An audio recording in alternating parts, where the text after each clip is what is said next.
diffuse. Les secrétaires d'État Marlène Schiappa et Adrien Taquet demandent une enquête. Jérôme Garraud, Valérie Daran et Emma Vincent nous disent quels sont les liens qui l'unissent à la France. Volet fermé dans cet appartement parisien, estimé à 7,5 millions d'euros. Voici l'adresse qui intéresse les enquêteurs américains. À 2 pas de l'Arc de Triomphe, ce logement appartenait depuis 17 ans à Jeffrey Epstein. Millionnaire américain accusé d'agression sexuelle sur mineurs aux États-Unis, et l'affaire pourrait rebondir en France. Depuis un mois, cette association de protection des enfants réclame l'ouverture d'une enquête. Il pourrait y avoir des victimes sur le territoire français. Il s'avère que M. Epstein a été sur le territoire français entre la mi-juin et le début du mois de juillet et qu'un certain nombre de témoignages ont pu dire que des actes sexuels ont pu être commis, notamment au niveau de son domicile français dans le 16e arrondissement. Les investigations menées par le FBI révèlent des noms de personnalités françaises soupçonnées de complicité. Le patron d'une agence de mannequinat serait cité. La presse américaine a également dévoilé le carnet d'adresses de Jeffrey Epstein. Page 67, plusieurs lignes consacrées à son réseau en France. À la rubrique Massage Paris, des dizaines de numéros qui ont été examinés. Samedi dernier, l'homme de 66 ans est retrouvé pendu dans la cellule de cette prison de New York. Un suicide, selon l'administration pénitentiaire. Scandale aux États-Unis et déjà le soupçon d'un meurtre. Ceux qui crient au complot mettent en avant les relations qu'avait Epstein avec les hommes les plus puissants de la planète. Bill Clinton ou même Donald Trump. Voici les deux hommes côte à côte en 1992. Sa mort empêche la tenue de son procès, mais l'enquête, elle, continue, comme l'affirme ce soir le procureur général des États-Unis. Et j'ajoute que la garde des Sceaux a recadré ses collègues Marlène Schiappa et Adrien Taquet. Nicole Belloubet rappelle que les poursuites judiciaires ne sont pas des décisions du gouvernement. Et bien que la paix soit sur vous, bienvenue sur le Globe 777 avec une vidéo évidemment sur les contours et sur l'approfondissement de l'affaire Epstein, sur les conséquences qui vont créer un effondrement autour de l'affaire Epstein, sur les ramifications.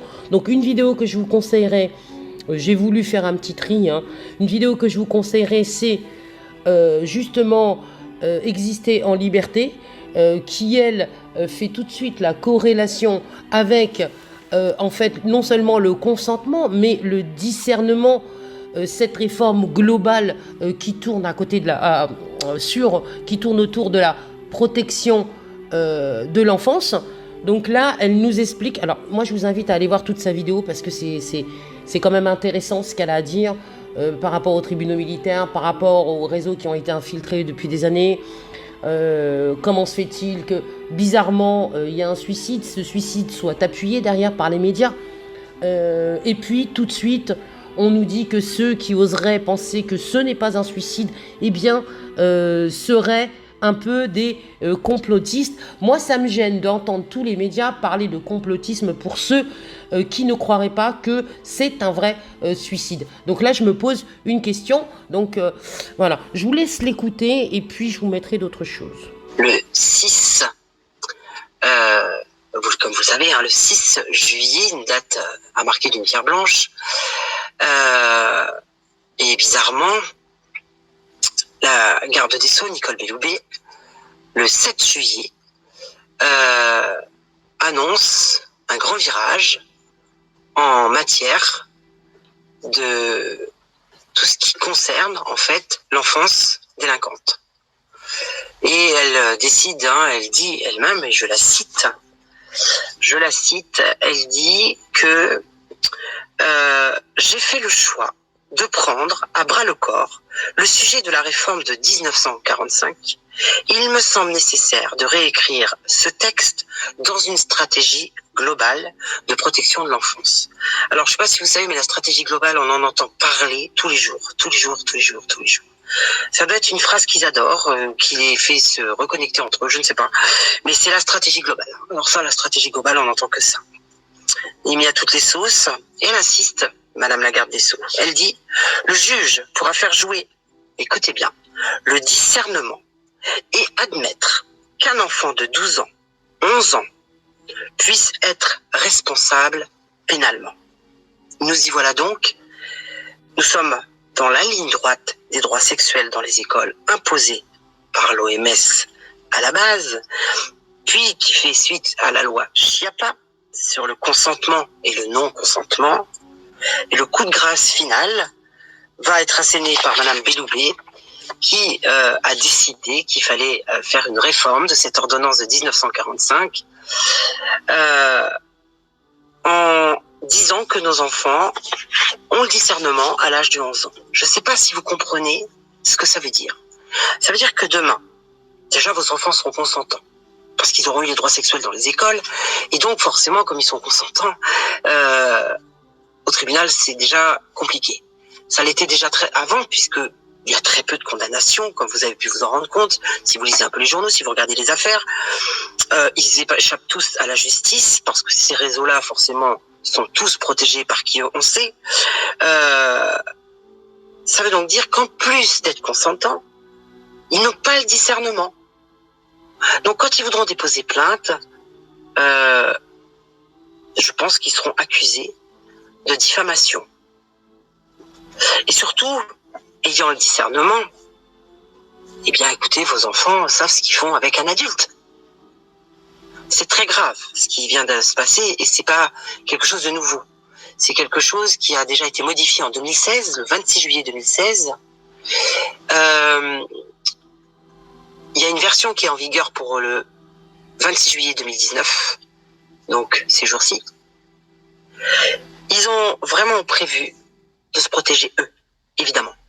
C'est pas pour protéger les enfants, c'est pas pour nous protéger le peuple, c'est pas, non, ça ils s'en foutent complètement, vous le savez très bien.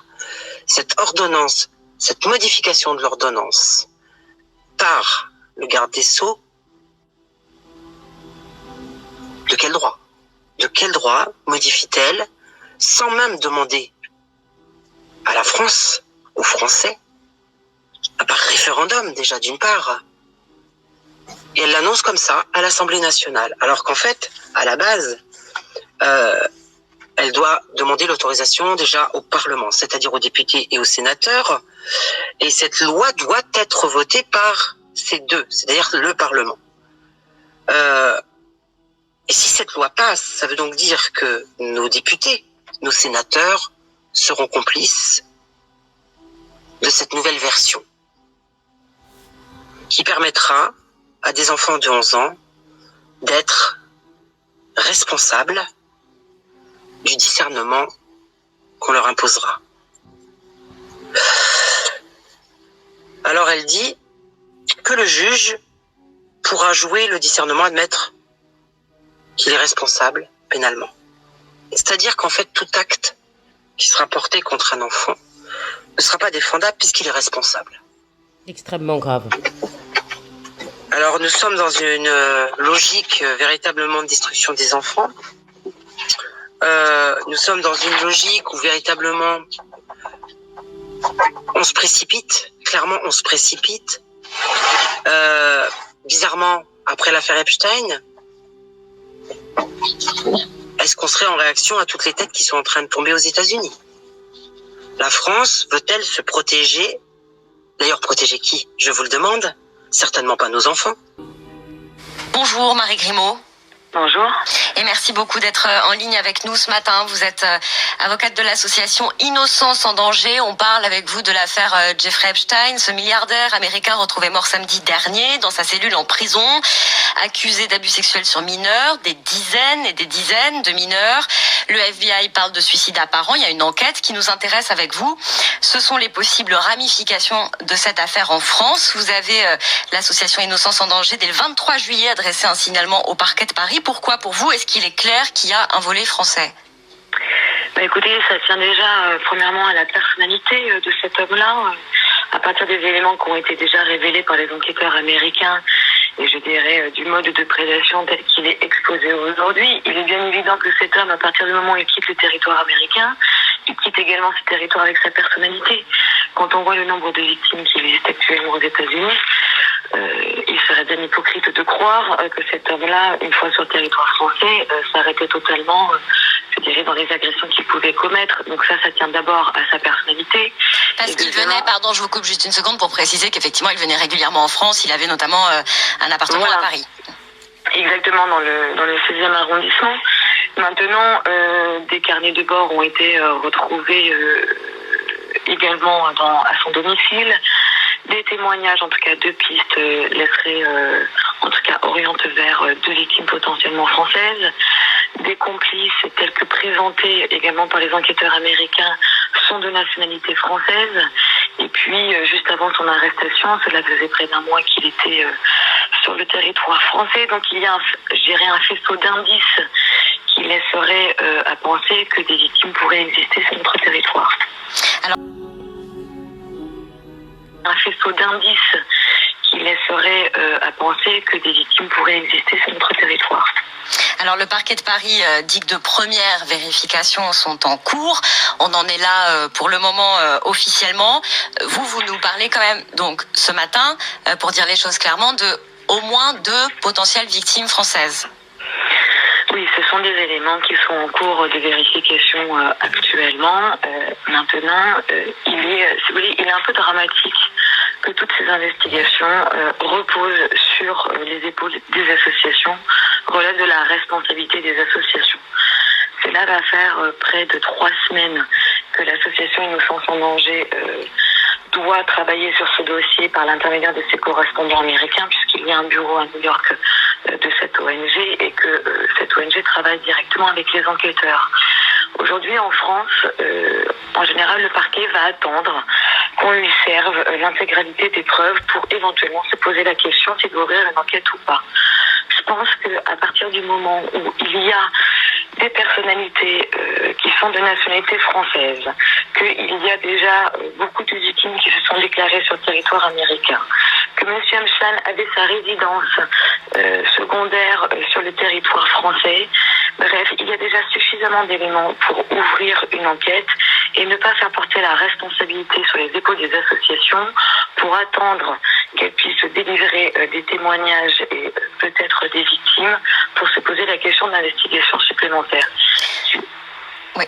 Vous aviez appelé, l'association Innocence en danger avait publié dès le 12 juillet un communiqué pour dire qu'elle était prête justement à mettre en lien de potentielles victimes avec la justice. Est-ce que justement, suite à ce communiqué, à cette communication, vous avez été contacté? En clair, est-ce qu'il y a des jeunes femmes qui vous ont contacté en vous disant qu'elles étaient victimes d'Epstein? Je ne peux pas vous répondre précisément sur ce point-là. La seule chose que je peux vous dire, c'est qu'il faut un sacré courage en France pour ces jeunes femmes pour déposer plainte. Parce que la législation française est très différente de la législation américaine en termes de protection des victimes dans leur dépôt de plainte. Aujourd'hui, le travail de notre association, comme celle, je dirais, d'un collectif associatif qui a été créé en mettant en ligne un serveur sécurisé pour pouvoir témoigner, le travail de l'association, c'est d'accompagner ces personnes qui appellent, pour les accompagner sur les droits qu'elles ont au sein de notre justice. Et il y a tout un travail psychologique d'accompagnement pour amener ces jeunes femmes à déposer plainte. Et justement, sur le dépôt de plainte, Marie Grimaud, là, il y a quand même une question qui se pose. Jeffrey Epstein est mort. Alors, est-ce que malgré tout, malgré le fait que lui ne pourra jamais être jugé, vous dites à de possibles victimes, malgré ça, il faut porter plainte si vous avez été victime de lui ou de ses complices? Oui, la mort de M. Epstein n'éteint pas du tout toute possibilité d'investigation. Première chose, cet homme-là apparemment n'agissait pas seul. À partir du moment où il y a de possibles complices, ces complices-là, malgré le fait qu'ils soient morts, peuvent être totalement poursuivis en justice, voire même avoir un procès. Les investigations sont là pour avancer sur la manifestation de la vérité et on peut avoir d'autres délits, d'autres crimes qui ne sont pas en lien direct avec M. Epstein, qui très certainement ne pouvait pas agir seul dans le réseau tel qu'il y est révélé aux États-Unis. La seule chose que je voulais dire, c'est que l'appel à témoins qui est lancé par l'association et par un ensemble de collectifs associatifs, il a pour but surtout de faire prendre conscience à toute personne qui a pu être en contact avec cet homme-là que des actions en justice sont possibles, mais nous avons parfaitement conscience de tout le processus qu'il va falloir mettre en œuvre. Ce qui est ahurissant, c'est que le procureur de Paris, d'une, ait toujours gardé le silence et qu'il n'ait toujours pas ouvert une ligne direct avec des professionnels, avec des psychologues, comme ça se fait parfois dans certaines enquêtes, à destination du grand public, des témoins potentiels, des victimes potentielles. Vous, c'est ce que vous demandez là très clairement dans cette affaire-là? Le procureur, il faut qu'il fasse un communiqué officiel, qu'ils disent que là, le système est prêt à accueillir ces victimes-là et qu'une ligne leur est offerte pour pouvoir prendre contact, révéler les informations et... In with a story of sex slaves, underage girls, a billionaire, murder, a prince, and at least one former U.S. president. What has been the biggest scandal in the UK since World War II has now come to the U.S., and it may involve former President Bill Clinton. The story surrounds this man, billionaire Jeffrey Epstein, who served time in 2008 for soliciting prostitution. That charge came as part of a plea deal. It all began in 2005 when Epstein was investigated after a woman reported that he paid her 14-year-old daughter $300 for sex. And since that initial claim, there have been more than 40 women who have come forward with claims that Epstein is a sexual predator and that he not only abused them, but shared them with famous and powerful friends. Well, flash forward to today, and a lawsuit is underway in Palm Beach, Florida. In that lawsuit, multiple mentions of former President Bill Clinton, who reportedly took multiple trips to Epstein's private island. You see it here. It's called Little St. James. It all happened between 2002 and 2005. Now, according to sex slaves for years and was forced to have sex with politicians, businessmen, royalty, people working in academics, etc. Now, to be clear, in 2008, when the plea deal happened, Clinton cut off ties to Epstein, but maybe not. According to the UK Daily Mail, the lawsuit claims that Clinton was friends with an unnamed woman who kept images of naked underage children on her computer, helped to recruit underage children for Epstein, and photographed underage females in sexually explicit poses. Now, while Clinton cut off ties with Epstein, this woman's abuses apparently did not end their relationship, as she was reportedly one of the 400 guests at Chelsea Clinton's 2010 wedding. So what did Bill Clinton know? What was he a part of? According to the Smoking Gun, as part of a civil suit filed against Epstein by several of his victims, lawyers for the women floated the possibility of subpoenaing Clinton, since he might well be a source of relevant information about Epstein's activities.